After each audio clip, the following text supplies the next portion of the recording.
So today, we're heading to the north coast of Cornwall to a little town called Padstow.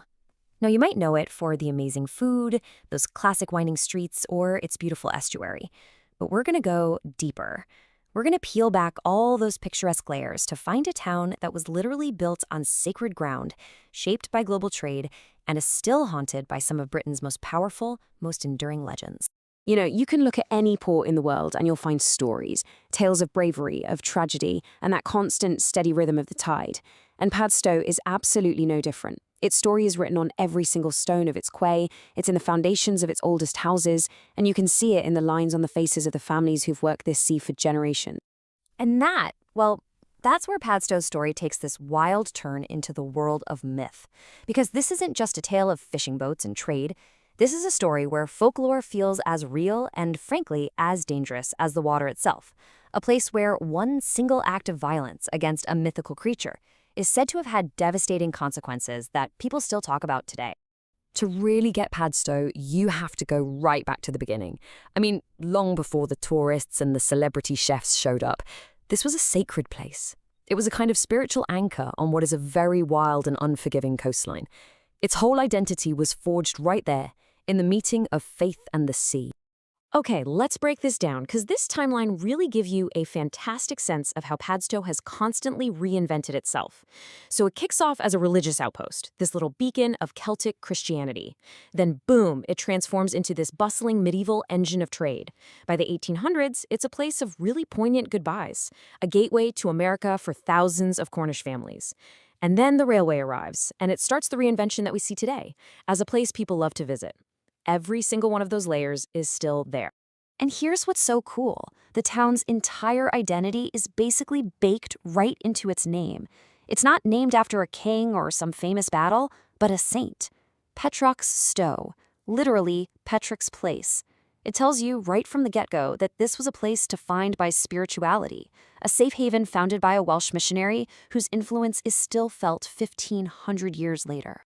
All right, so with that spiritual foundation in place, a physical town starts to rise from the ground. So let's look at how this builds. Let's dig into the architectural bones and the cultural heartbeat of Padstow, the buildings and the traditions that give it such a unique and honestly powerful character. What's just wild is how much history is crammed into such a tiny space. I mean, you've got St. Patrick's Church, a direct line right back to the town's founder. You've got Padstow Place, the stunning Elizabethan manor that's been home to the same family for over 400 years. And then there are more than 100 other protected buildings. This isn't some historical theme park.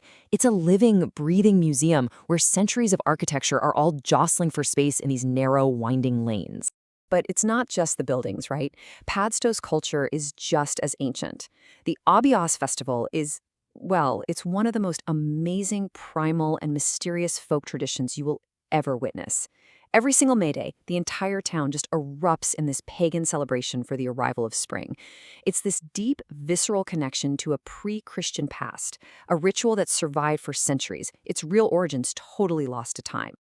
But here's a fascinating twist. Even this ancient tradition has evolved. Since 1919, there hasn't been just one Oz. There are two. You've got the original, the old Oz, with its red ribbons, and then you have the blue ribbon Oz, which was actually started with links to the temperance movement. And it created this wonderful, friendly rivalry that basically splits the town in two every May Day, playing out in a riot of color and music and dance. Okay, so we've got the physical town, we've got its ancient traditions, but there's this other layer to Padstow, a landscape that is just soaked in myth. We're going to dive into the folklore that haunts this estuary, a story of supernatural revenge that has defined this harbor for centuries. Just look at that number for a second. Over 600 ships lost. The Doom Bar is one of the most notorious maritime hazards in all of Britain. It's a shifting, unpredictable graveyard for sailors. But if you believe the local legend, this sandbar wasn't a natural thing at all. It was an act of pure revenge. So here's how the story goes. A local man fell in love with a mermaid, but of course, he couldn't have her. So in his rage, or maybe by accident, the stories differ, he shot her. And as she died, she unleashed this furious curse, summoning a massive storm that threw up the sandbank overnight, dooming the very harbor she once loved.